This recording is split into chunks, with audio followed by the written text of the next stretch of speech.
इससे पाकिस्तान के आइन को एक यकीनी तौर के ऊपर एक चैलेंज दरपेश हो गया है। उसकी वजह यह है कि पाकिस्तान का आइन तो कहता है कि 90 दिनों के अंदर इलेक्शन होने हैं और सुप्रीम कोर्ट ने फैसला दिया था कि मैक्सिमम 30 अप्रैल को इलेक्शन जो है पंजाब में और केपी में होने हैं। अब ये जो बात है कि 8 अक्टूबर को होना है, तो मुझे आप बताइए कि इस 8 अक्टूबर का मतलब ये है कि 11 अगस्त को ये हुकूमत तहलील हो जाती है और इसका मतलब है 3 महीनों में नई हुकूमत आ जाएगी।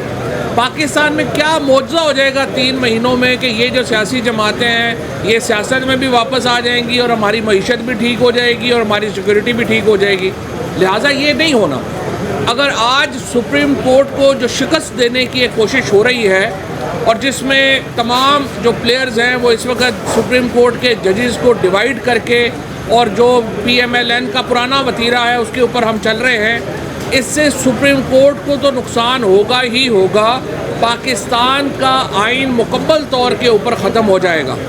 और इस वक्त मैं आपको बता दूं कि जो हम एक मावराए आइन निज़ाम जो एक बापर्दा चल रहा है उसको पर्दा भी हटाना पड़ेगा और मावराए आइन निज़ाम में ही हम चले जाएंगे, क्योंकि आइन तो 90 दिनों के बाद कोई हुकूमत तस्लीम नहीं करता और जो इस हुकूमत में होगा वो आर्टिकल 6 का मुर्तकिब होगा।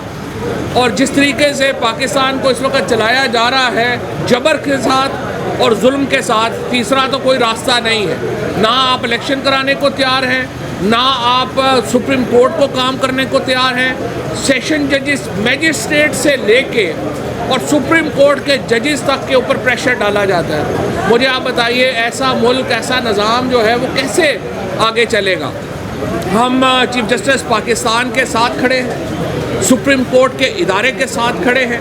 हम समझते हमारा कोई इफराद का मामला नहीं, आइन के साथ खड़े, सबसे पहले आइन के साथ खड़े हैं। हमारा कोई इफराद का मामला नहीं है। सुप्रीम कोर्ट के जजेस की अगर आपस में कोई इख्तलाफ है वो सुप्रीम कोर्ट का एक अपना मामला है, हमारा उससे ताल्लुक़ नहीं है। लेकिन हम हर उस एफर्ट को जो सुप्रीम कोर्ट को बतौर इदारा नुकसान पहुंचाएगी, हम हर उस एफर्ट को जो चीफ जस्टिस के ओहदे की तकरीब में कभी करेगी, हम उसके खिलाफ सीना सफर होंगे।